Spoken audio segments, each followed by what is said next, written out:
Hey, Drew, guess what? What? We're in an advertisement. Well, that is neat.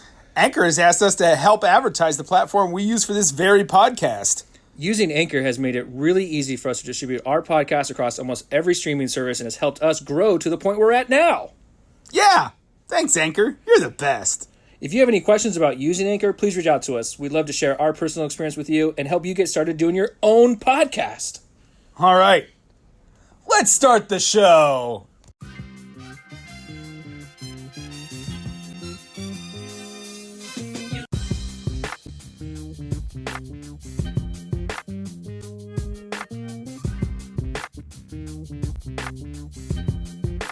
Welcome to the Good Bottle Podcast. In this episode, things that make you go, That's so appropriate. How was your week off, Drew? It was exhausting. It was both, brother. It was exhausting. I think, because we're both relatively new dads. Plus, you have a new business. I have a very time-consuming job. We just weren't able to come together last week and make this happen. So I'm excited that we're here now. We're doing it again. Another great Saturday night after a long day of different activities for the both of us.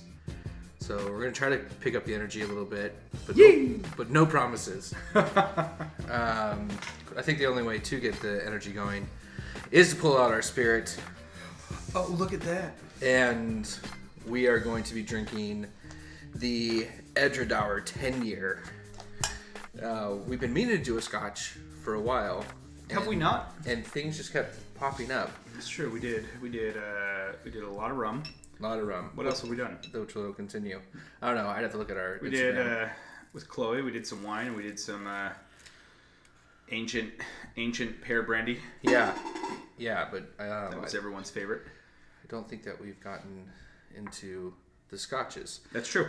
So, yes, Edredauer here is it's a really fun distillery, and actually for the longest time they were known as kind of like one of the smallest distillery in Scotland. That's changed. They Kilchoman actually was a spot that ended up taking that title from them, and then there's like a new guy that has like a single still. Yeah, I was gonna say, like, over time, I assume that your distillery would, in theory, grow as your business grew, and then also, here's the thing. Someone has a garage, right? But it's like these guys have been around since the early 1800s, and they didn't grow, which I think is hilarious. And well, here's hoping the Scotch is good then. Oh, the Scotch is great, man. They do a really, really phenomenal job. And they're actually owned by Signatory now, the independent bottler. And their distillery is actually more farm than anything else. It's in Perthshire, which is a very farm-driven community. And so it has a white picket fence around the distillery and everything like that, which is really great. But they really didn't grow from their start. They kind of held on to that. They wanted to be the smallest one, so they never really increased production, never added stills or anything like that. And then eventually it just got to the point where, again, you have Kilchoman starts in the early 2000s, and then you have this new guy that came out a couple years ago. There's no point in holding on to this. So they finally set up additional stills, making them exactly the way that their current ones are. They're pretty small stills, so it does tend to be a pretty heavy whiskey. And they do a couple different expressions. So the one that we're drinking right now is their 10-year. This is kind of like their flagship.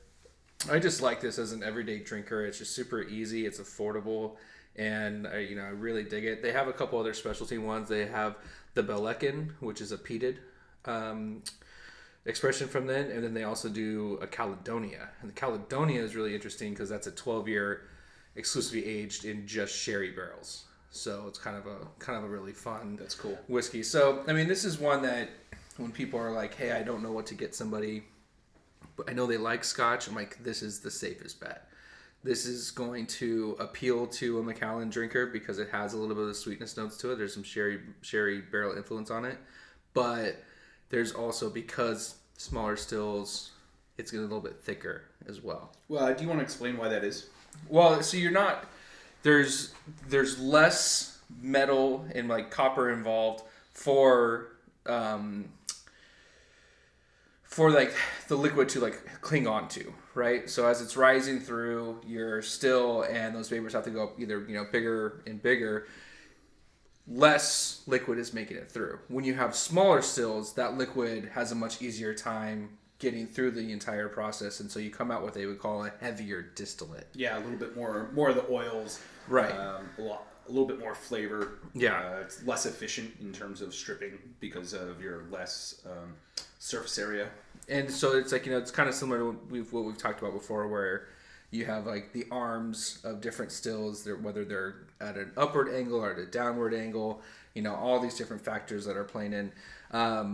They're known as kind of being a really inefficient distillery because they just do everything like so many old school ways. And I think that's really kind of charming about it as well. But this one's really fun. And again, I think this is something that you can pour for anybody and they're going to enjoy, unless you feel differently. No, this is really round. It's really round whiskey. It's not, there's no like serious peaks or valleys on it. Yeah, and they do some fun barrel programs too, where last year they released 2 single cask expressions. One was in a Sauternes cask, and the other one was in a sherry cask. Man, I'd like to taste that Sauternes cask. That sounds lovely. Good news, I have it. So wow, look at that. I will get you some. Yeah, they did a really good job with that one, and the sherry cask was really beautiful too. And when they do, they do a lot of sherry cask finishes or just exclusive aging within Edgedour. But I thought what's interesting about them is that they only use them at most 2 times. That is interesting. So, yeah. And as we've discussed before on the show, sherry casks are excessively expensive, and they're only getting worse. Mm-hmm. So, because sherry's actually selling sherry now and not just selling their barrels or, yeah. So there's that. There's that. And people are actually like, wait a minute, we like these sherry whiskeys so much, maybe we should look into. I've actually seen people like have conversations about like they didn't really know what sherry was. They just thought it was some whiskey flavoring agent. Oh, that's funny. Isn't that just ridiculous? But that's going to be a theme today. Poor souls, not knowing things.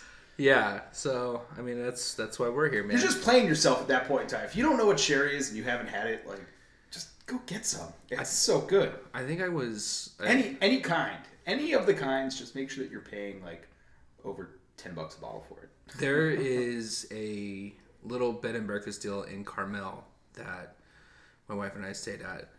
That part of like the room decor was a bottle of sherry that you could pour and enjoy for yourself, which was just like what a fun touch that was. Ex-girlfriend of mine and I stayed at a bed and breakfast in the Mission in San Francisco, and in the common area in the living room of the B&B, there was the 2 decanters that the host kept filled, one with port and one with sherry, which are just wins, right? It's just great.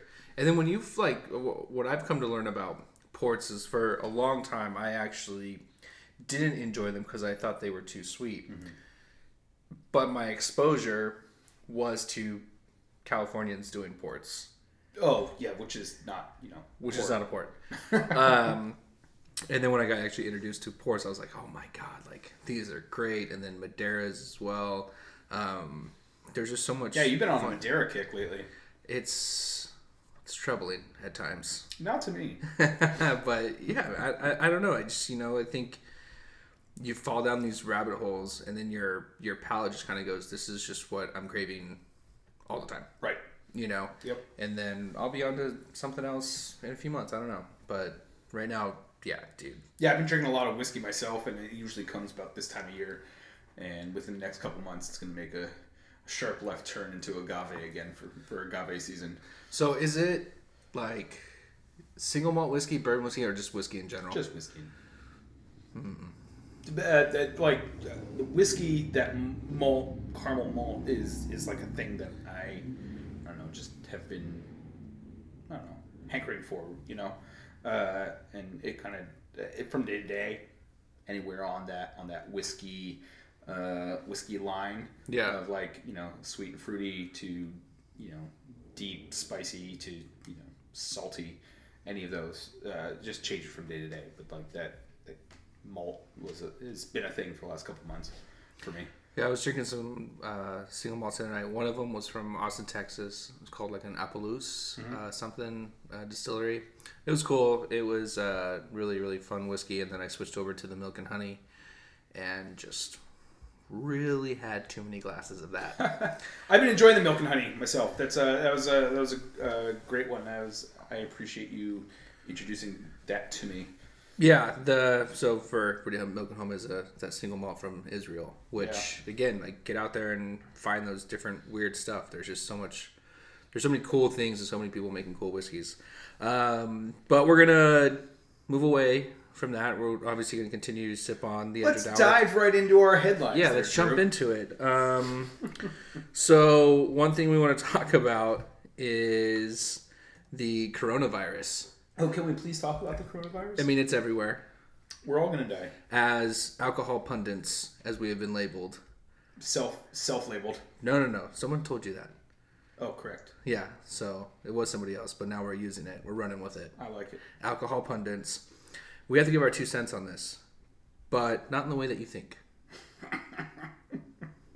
There was a survey done by 5W Public Relations of 737 people. Out of those people, 40% will no longer drink Corona beer for the fear of potentially getting the coronavirus. That's amazing. Yeah. I mean, I feel awful for those poor souls in the rest of their life, but is this a win for them ultimately, regardless of the fact that they're wrong? The fact that maybe they discover new beer and not Corona. Maybe they just moved to Pacifico. Yeah. Dos Equis? I don't Dos I don't Equis know. virus? This is obviously a level of ignorance that is, to a certain degree, I admire it, because I'm just kind of like, I'm like, God damn, how dedicated are you to not knowing things? Just to being dumb, that you're just like, yep. This is clearly it started in China? Yeah. Huge Mexican beer drinkers over there. You know? Just all the leaps that you have to take in order to make that work. I wonder if they assume that the coronavirus is a bioweapon that was inserted into Corona beer to attack Americans. Maybe. There's some crazy shit out there, man. That's a did I just start a conspiracy theory? Absolutely. I mean, man, you just run I wild can do right those now. all day long. So if you get like more into the numbers of this, it just gets better, right? Like of that 40%, 14%, or like out people that would still drink Corona, they just said that they wouldn't order it in a public place. Just what? Yeah. You know, because you don't know where those Coronas have been. That's the thinking.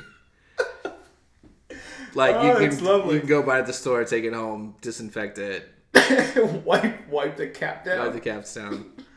Still, but you don't know what they're doing at a bar, right? Holy shit, that's it's fantastic. Just harboring viral diseases. And then there was 16% of beer drinking Americans were confused about whether Corona beer is related to the coronavirus.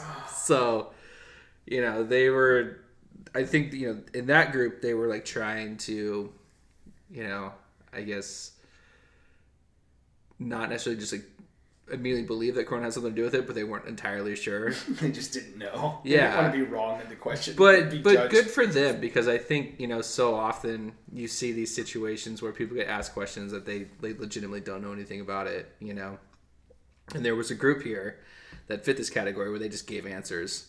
And then there was another group here that was just kind of like, well, I mean, I could, to remind them, like, maybe this makes sense, but this doesn't make sense, right? And they asked that question.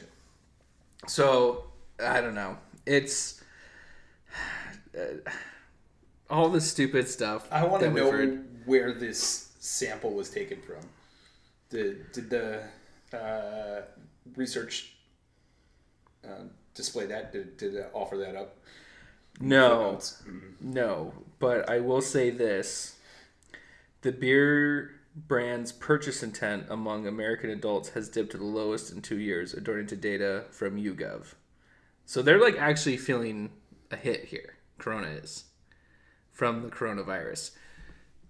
And I think, if this does kind of end up going the way that it's going in most of the world right now, like we're all going to take a hit, right? Yeah. Because you're talking quarantines, you're talking just, all this crazy shit that could happen where, for our business, it's going to be really bad. Yeah, people won't go out and won't enjoy each other's company. Right. So it's crazy. And even InBev is warning, is saying that they're going to have potentially up to $170 million profit loss. Oh my God. To the coronavirus. I hope that they have some really entertaining counter ads, like counter information that comes out quickly, like TV commercials, YouTube ads, whatever on Facebook. Maybe they get some of that Bloomberg money. It just and they just tie those two together. You want to drink your Corona? Vote for Mike. Well, I think he'll get it done. I think that especially heading into the summer season, Coronas, that's a big time for them. It's going to be, so hopefully they get it figured out. I have heard that could potentially be a situation where it kind of dies down during the summer, like you don't hear too much about the virus, but then it can spring back in the winter time, like when colds become a thing again. So, but by then nobody's drinking Coronas, so it's too cold. I think it'll be fine. Hey, every time a friend hugs another friend, Corona gets its line. Oh my gosh. Let's move the fuck on from that. Just can't do it. On to another, kind of head turner, but something we've talked about before, just like the ridiculous growth that hard seltzers have seen in the American marketplace. Yeah, if it wasn't for coronavirus, now seltzer is trying to kill Corona. Yeah, and they're now seeing, some of the numbers coming back from 2019 that hard seltzers has now passed pale ale consumption. That's amazing. For the restaurant on-premise world. And before people start tweeting at me, I already know Corona's not a pale ale. Leave me alone. Don't at me. Good, yeah. Make sure you establish that. But yeah, so your White Claws and all these different ones that continue just to grow, and they're finding is that a lot of beer drinkers, they described them as fickle, which I thought was hilarious and totally appropriate for beer drinkers. That's apt. They are more and more are jumping into spirits and things like that, but almost like a gateway is these hard seltzers. That they're qualities that are similar to cocktails and stuff like that, but not quite cocktails. So that's why is it not a cocktail? Well, I don't know. I guess that's a deep dive for a pontification later. Yeah, I guess you could say that. We know plenty of people who've done like their cocktails in the cans and stuff like that, and that's what this stuff pretty much is. Yeah, it's RTD. But it's doing that now. For you, I saw some new cans downstairs with a dog on them. What are those? Oh, hell yeah. Those are from Salt. Salt Cocktail Company. They're delicious. We've got a gin, essentially a gin Ricky, and a Greyhound in a can. So you're getting on this hard seltzer trend then? Oh yeah, give me all that money. With the growing, I know we kind of touched on this the last time that we were talking about just like the growth in general, but is it getting to a point, and it seems like it is, that you just can't ignore it, Well, yeah, some of it is silly, and I get that, like the no laws because of White Claws, whatever dumb fuckery. Mm-hmm. Like that's obviously silly, right? But why would you ignore it? It's delicious. It's, right. Like vodka soda's not been a thing forever. Come on. I think you're right. It's just, because of some of the tomfoolery that's involved with it isn't going to translate. And I do still think that there's kind of like that guilty pleasure aspect to it. But now you're out selling pale ales. Yeah, that's great. That's insane.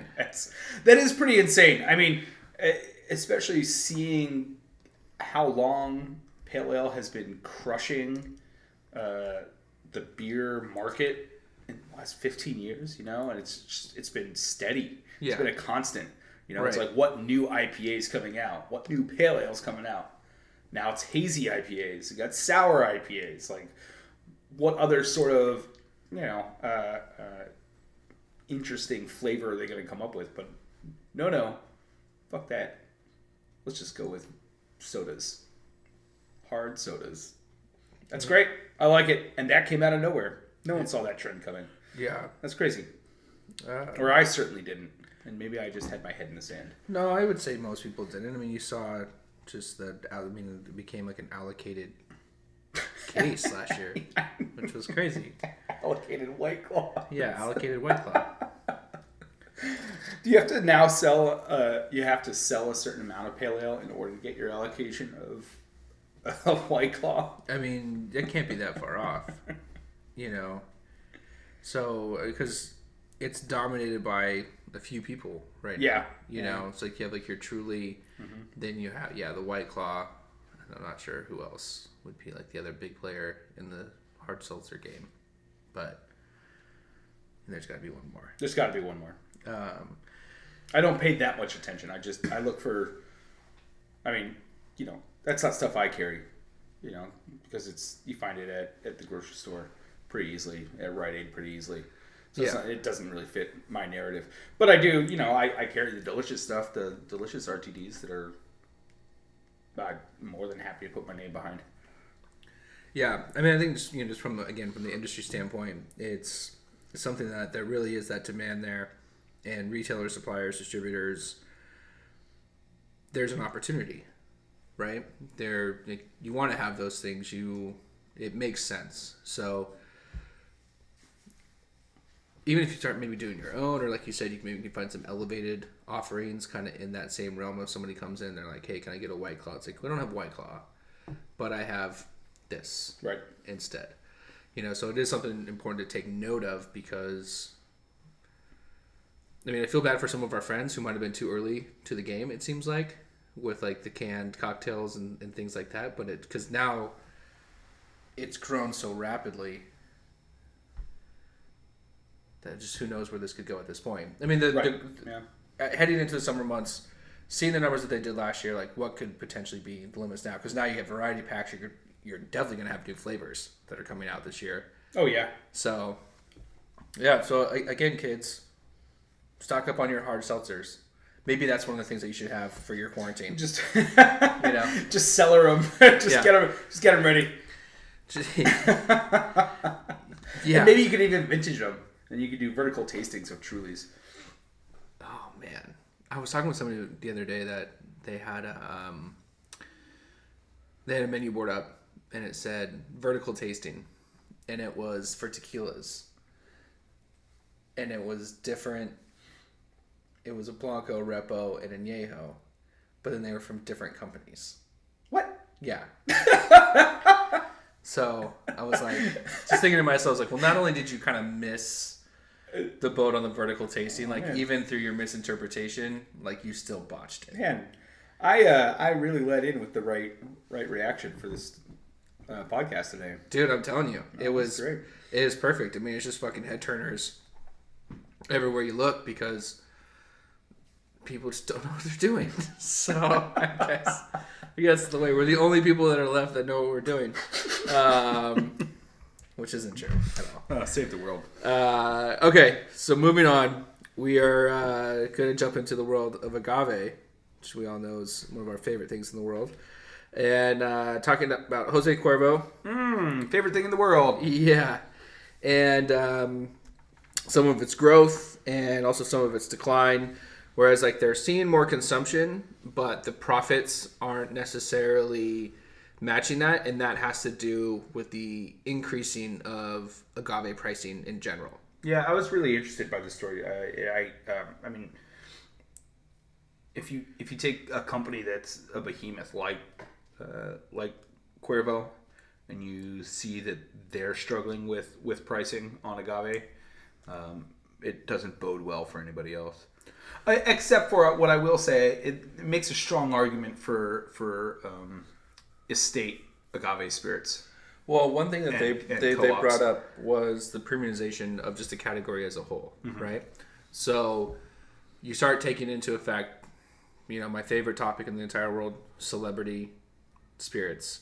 They do tend to gravitate towards tequila because it's an easier entry point than most things when it comes to the spirits world, right? In terms of familiarity, cost, stuff like that, throwing their name behind it.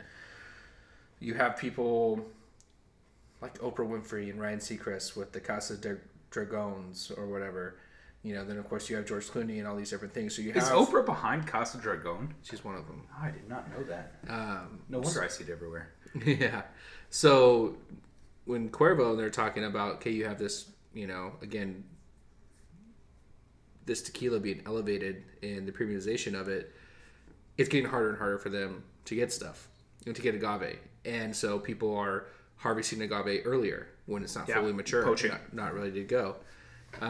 This, of course, leads to all kinds of issues, whether it just be like, the lack of biodiversity, which tequila already suffers from. But then additionally, you're adding sugar to compensate for that.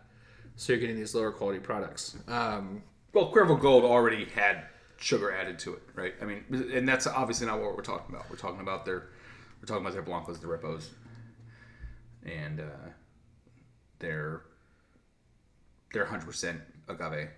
Yeah. 100% Weber Blue agave line. Yeah. So, Tequila Matchmaker, which is an app we both have a lot of affinity Use it for, all the time. is they put out this little chart a few months back, and they were just talking about kind of what a tequila should cost based on today's rates and stuff like that, and if it's quote unquote done the right way, right? So this is for 1 liter, traditionally made, 100% agave, Blanco tequila sold in the USA.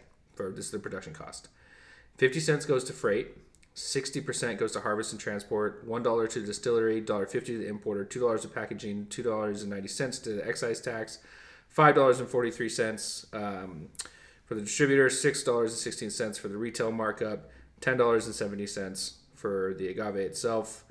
So if everything's going according to plan and you're going to get yourself a quality tequila, $30.97 is the lowest that you should be paying for quality. For quality. Sure. Yeah. So, yeah, I mean, before reading that, I always sort of had a strike one, strike two sort of rule about agave spirits. I think it's hard to find really any booze out there that doesn't cut corners in some way. And it's great when you find them that don't. There are plenty that don't cut corners, and that's awesome. But in the agave world, we have diffusers, right? We have centrifuges. We got everything. So for diffusers, can you describe what goes into a diffuser process so people at home could be like, oh, that's what diffuser means? Yeah, maybe you should do that because I feel like I'm going to mess this up. But I know when we're talking about diffusers, we're talking about the extraction process. Yeah, right? so it's of the agave juice. Yeah, hot, high pressure water. Steam. Yeah, it's steam bath, right, in a pressure cooker essentially. Except it's not a pressure cooker. It's it's hot water that's then under pressure, correct? I think the autoclave is the more. The autoclave, sorry, and that's why I wanted you to correct me. So the autoclave diffuser is just pressure going to be cooker. like this shredding of the agave with this really hot water. So you can imagine that it's also kind of diluting the product a little bit, but you get huge yields out of it. Right. So when you actually taste this stuff, It literally tastes watered down. It's a very watered down product. if you consider yourself a tequila aficionado, you're somebody who is pretty much going to be anti-diffuser. Mm-hmm. And anti-autoclave. And... Yeah, I mean, I think there's a lot of people out there who will give the autoclave a pass if it still tastes good. Sure. You know, and You can kind of give anything a pass as long as it still tastes good, right? But yeah, but I think where a lot of people view the diffuser is it's done more harm than good for the agave world, because again, you're able to produce a lot more product because there's just so much more liquid involved now, but it's low quality, and so but people see it as like, again, this is an easy way to get in. Yeah, you're cutting corners, and that's what I was getting to was, you know, whenever you cut corners, like I give the first corner a pass. Second time I'm like, okay, this is enough. Yeah. I get that, like, again, because we're talking about these increasing costs. Like, you got to find a way to stay alive. You got to find a way to feed your families and what have you. But there's only so much leeway I'm personally willing to give you when I'm spending my money on something. Right. And I feel it's also not my job as a consumer or a retailer to defend your product. Yeah, I think that's one thing that a lot of people underestimate. And you know, when I see new products come to the table and like, you know, I see like people getting excited about them, stuff like that, and you're like, but it's a completely crappy way of making it. Yeah. You know, and to me, I mean, like autoclave, I don't know if my palate's to the point where I can really distinguish between autoclave and brick oven for a cooking process, but a diffuser is so distinct. Yeah. And it's so, for my personal palate, I think for a lot of people out there, it's so off-putting that when I see it, I can't even stomach it now, because it's so bad. Yeah, it's real bad. Like, and it's amazing to hear some of these companies kind of not talk about it, and of course they don't want to talk about it. And their brand ambassadors are really entertaining because the mental and verbal gymnastics that they go through to talk about their product without ever mentioning the diffuser is like, wow, that is exceptional coaching right there, that you're able to get through this conversation and not do that. And you know, with that coming back to the article, I mean, diffusers just aren't top shelf products for the most part. You know, you're not seeing anything that's like that. But even when it comes to the autoclave stuff, it's amazing how much it varies. And don't get me wrong, like there can be, you know, brick oven tequilas that aren't good. You know, that's not a guarantee, but it's a way to kind of get to that point. Right. Yeah. And again, it's a step in tradition. Yeah. And so it helps at least the conversation. And then in coming back to like the Tequila Matchmaker, you know, if you haven't downloaded that app on your phone, do it, because you can look up any tequila and you can find out exactly how it's made. What else they make. And what else they make. So for fun. Yeah, so if somebody's pretending like they built a brand new distillery. Yeah. And are supplying a whole new town full of people who are supporting this distillery. You mean like the Pebble? Oh, I'm sorry. The Rock? The Rock. Oh, yeah. And you can find out that they're full of shit. Just so disappointing. That was pretty disappointing. I was really wanting that to work and the way that they portrayed it. So what's really interesting, you know, for our listeners at home is that every tequila has an assigned number. And this nom that you're able to look up is NOM. NOM. You're able to, you know, identify again, like what's made there, how it's made, what's their process and stuff like that. What I didn't realize until very recently, and this is exactly what they're doing, is you can be at a certain nom, but you can petition the CRT to give you your own nom within the nom. Yeah, that was really interesting when you, and like slightly heartbreaking when you told me that. Yeah. It's just to like obfuscate the truth just a little bit more, just to be even more shady. Yeah. That's what he did. Yeah. So like that's pretty shitty. So like this little corner of this huge distillery. Well, it makes now it like brings into question how many others are doing that. Which There's so many. There's so many, right? There's so many. And it just makes it that much harder to figure it out, because then now Yeah. you got to do a deep dive of research between, like, okay, what's the address? Yeah. And let's go look up the address. You can't just look at the nom, Right. which is the entire point of having that number system. Right. Yeah, it's incredibly misleading, and I think that, you know, with a lot of this different stuff, and you know, we still haven't got to try it, so we'll try it and we'll see, you know, kind of what we think of it, but it's just, it sucks. And I also feel that when I see certain products on people's back bars, I'm like, oh, you're trash. You even tried? And then, okay, so here's an interesting note. So I went into the app, I looked up something. So I looked at the Casa Dragones. That one actually is diffuser. Sure. So you have a very expensive diffuser tequila. Now, with lots of names who have to make their money off of it. Yeah, when this one comes out of the nom, the 1489. So what I'm gonna do is I'm gonna click on 1489. It's in Jalisco, and it's taking its sweet time loading up. Which is 90% of the Yeah. tequila production comes from Jalisco.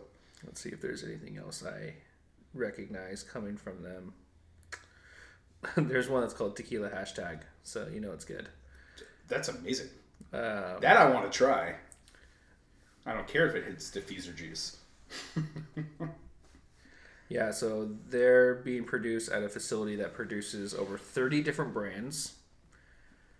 I mean, and anybody can do it. It's like similar to MGP, right? In India. Sure. Where, I mean, you and I go back and forth. Like, we don't have a problem with source juice. Yeah. That's not the problem, right? Yeah. The problem is hiding the truth, lack of transparency, right. lack of quality, Right. yeah, and lack of ethics. Let's see. Yeah, there's just all kinds of weird stuff here I've never seen before. Ugh. I will tell you, I'm enjoying drinking your Scotch, Drew. Well, that's good. We do have that going for us, and they're legit. There's also ratings on Tequila Matchmaker, and it's super fun. And said it's not only just like the cooking and crushing that will tell you about it, but they also have like the still type, how many times it's distilled, what their fermentation methods are. It'll show you where tequilas were previously made, and then so you can kind of really go down these different, rabbit holes of. Yeah, it's an amazing resource. And I think we have talked about it where Grover, who made this app, is trying to do one for mezcal, and I just can't even imagine the nightmare that must be. Sure. To try to have something that's even somewhat just functional. I mean, how? Yeah. How do you do it? Yeah. Mezcals do have noms, so there is this kind of base for it, but then when you start getting into like the details of the production, that's when it's going to change so much. And I think it will be interesting because you do have a lot of guys who are producing for multiple brands, and people just don't know because we don't have those resources to look into it. Because I mean, at least with tequila and 90% of it coming out of Jalisco, that is one state, right? Yeah. Which the consolidation of that makes it really easy to go door to door and just go, hey, how's it going? Hey, how's it going? Hey, how's it going? But with agave, we're talking, in the middle of the mountains, in the middle of desert, like all over the place. Right. Yeah. From border to border. Yeah, 4 more states that you're considering. I mean, and now you're starting to see things change within the industry. So, Real Minero, one of our brands that we have, they're dropping mezcal from their name.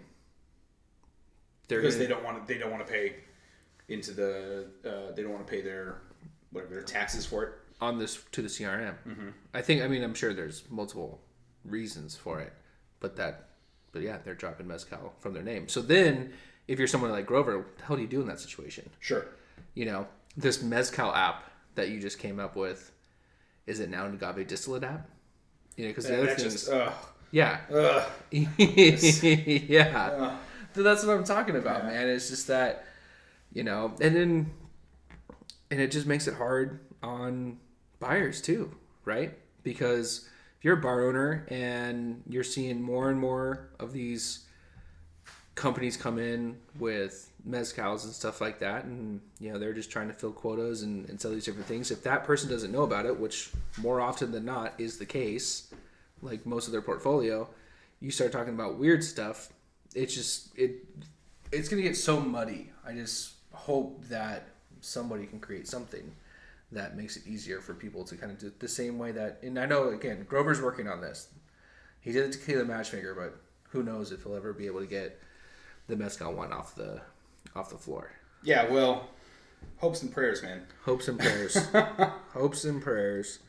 Okay, so kind of covers our stories, but one thing that you wanted to talk about was John Crowder. Yeah, so we have a friend who wrote a cocktail book, and that wouldn't normally be a thing that we actually gave a fuck about, but he did something pretty great with this. It's called Gonzo Bartending.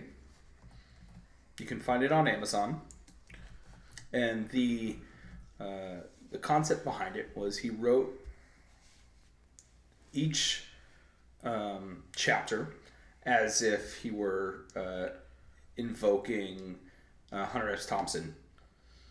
And so each chapter follows a different character, and each character sort of represents a different style of drink.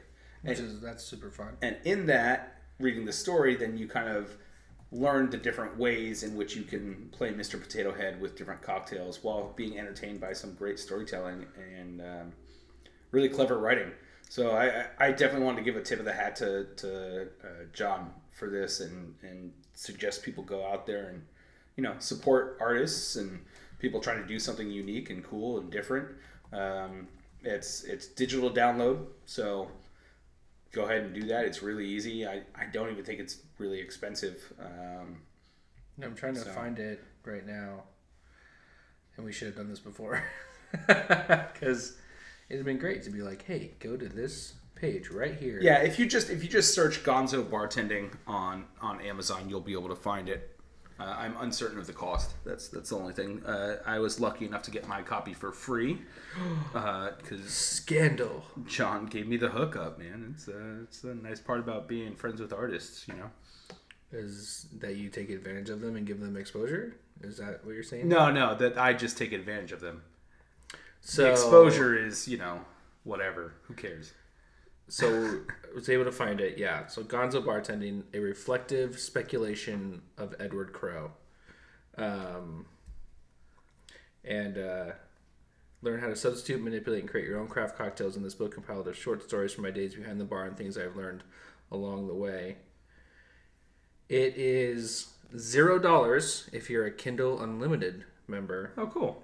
However, if you are not a Kindle Unlimited member, it is going to cost you a grand total of $3. So that seems like a steal. Yeah. I mean, you have it at the low cost of free. Do you think it's definitely worth $3? It's definitely worth $3. Man, you guys go out, get it. $3. I'll show up to John's shift and I'll tip him $3 extra instead of making him wait to get it from Amazon. So again, Gonzo Bartending. I mean, if you're a Hunter S. Thompson fan, you're gonna get your fix there. You're gonna learn you're gonna have fun and learn, which is always a difficult task. It is, but an exciting one. Yeah. Plus, we had a lot of other homies who helped him out, offered their words of advice for him on this project. So good. Sweet. Yeah, awesome. Some last minute housekeeping too. We have our, I guess, first event that we're a part of coming up. Yeah, some dummies asked us to judge a cocktail competition. Yes. So our friends over at Honey and the Trap Cat, which is in Old Town Sacramento, are hosting a Nonino cocktail competition. Yeah. Which is awesome. I think it's great. I love Nonino. Yeah. I love everything Nonino does. In fact, I have 3 different Nonino products on my shelf right now. Yeah, they are pretty solid. You have, so Honey and the Trap Cat is a new bar. It was opened up by a couple friends of ours. And so they're doing this as their first cocktail competition. And it's going to be on Sunday, March 8th at 6 p.m. Love the start time. You know, it's way before my bedtime, so I'm super excited about lovely. that. Hunting the Trap Cat can be found at 1023 Front Street in Sacramento. So if you guys want to come out, please do. You can also, I think they're still looking for competitors as well. So if you like Nonino and you want to make a little cheddar.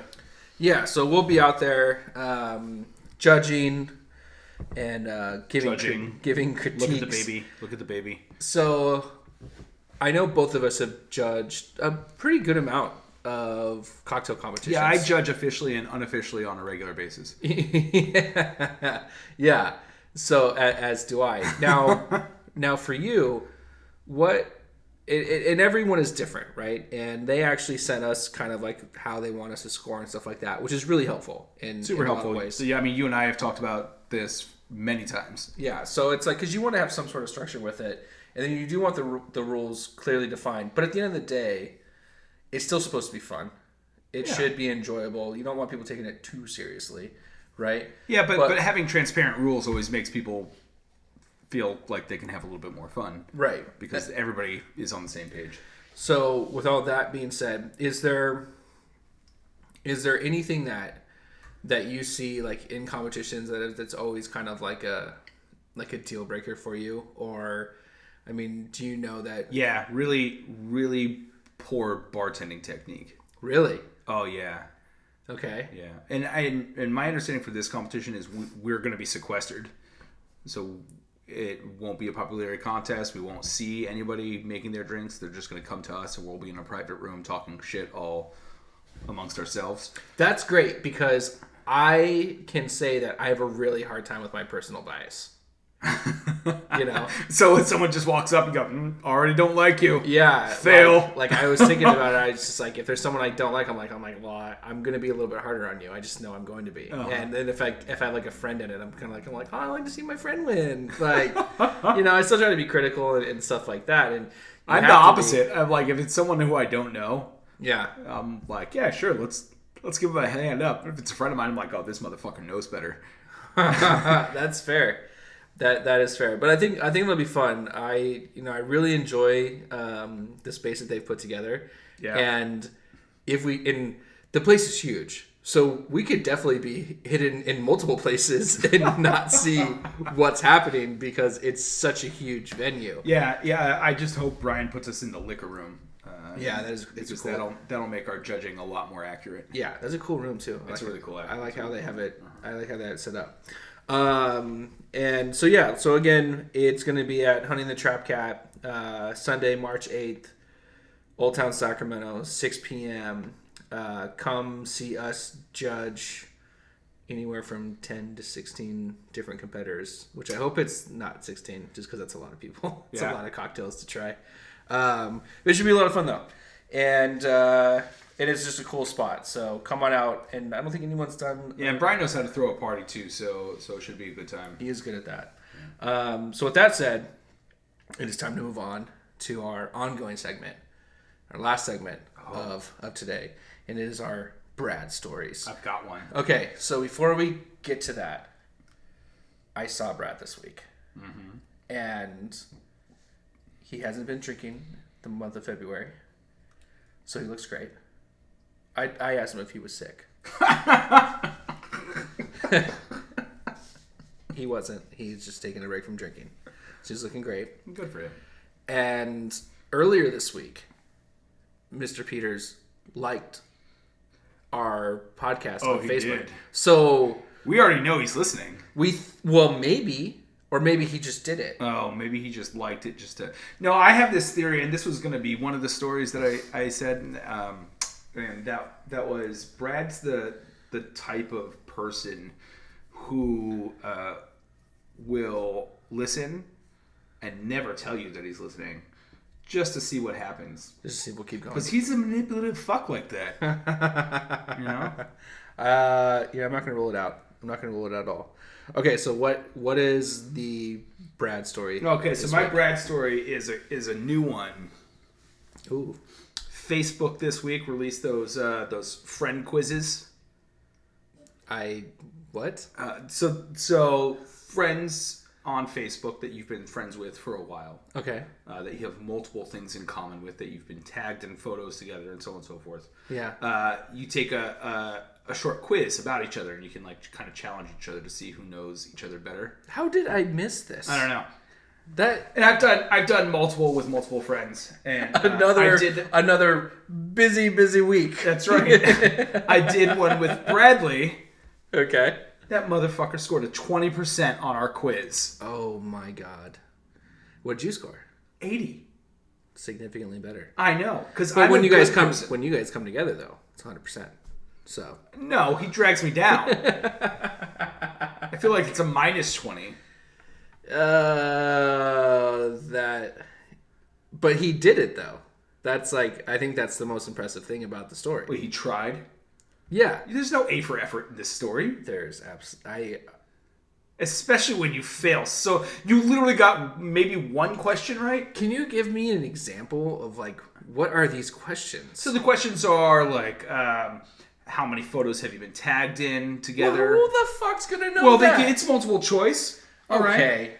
I'm already off. Which photo on Facebook was the first one that you appeared together in? And it shows you all the photos. Yeah, and they show you a series of photos. And I would just be like, how much hair does Chris have? See, that should have been even easier. Just be like, that might have been the only one he got right. Like, all right, that's the one. I don't know, man.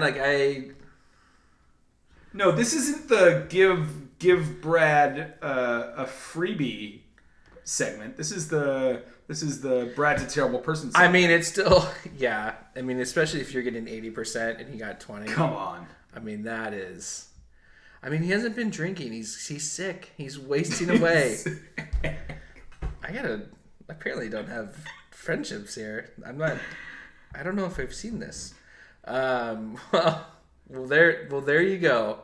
As always, Brad sucks. But hey, Brad, ask me about my podcast. Yeah, dude, we're gonna get those shirts made, but they're gonna say, "Ask me about my friend's podcast." Yeah, and then we'll do then Good Bottle will be inside of the shirt, so you have to flash people. You have to do the Billy Madison. Oh, that's lovely. Frank shirt. Because I've had multiple people be like, "That's a really good idea for a shirt." I was like, "Really?" Because we were okay. Yeah, let's do it. But yeah, guys, thank you so much for listening. Give us that 5-star review.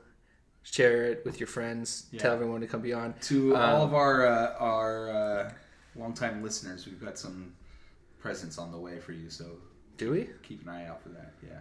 Okay. Well, I guess we need to talk about that. So we did. Oh, that's right. We did. Never mind. Yes. This is going to turn into the Drew's a terrible person segment pretty quickly here. Dude, it's been a long day. Yeah. Everyone's going to be like, why is he so sad today? But that's all I got, man. But that was another good round. If you guys have questions or if you have a good Brad story, send it in to us. Yeah. We'd like to answer some questions. Not just, answer each other's questions. So if you have any questions and you'd like some clarifying or some opinions, we have plenty of those. Yeah. Alcohol pundits. Chris and Drew. That's right. Cheers, buddy. Cheers. The Good Bottle Podcast was recorded at the Good Bottle Shop in Sacramento, California. Music is by Leon Moore and Chase Moore. Follow us on Facebook and Instagram at The Good Bottle Podcast.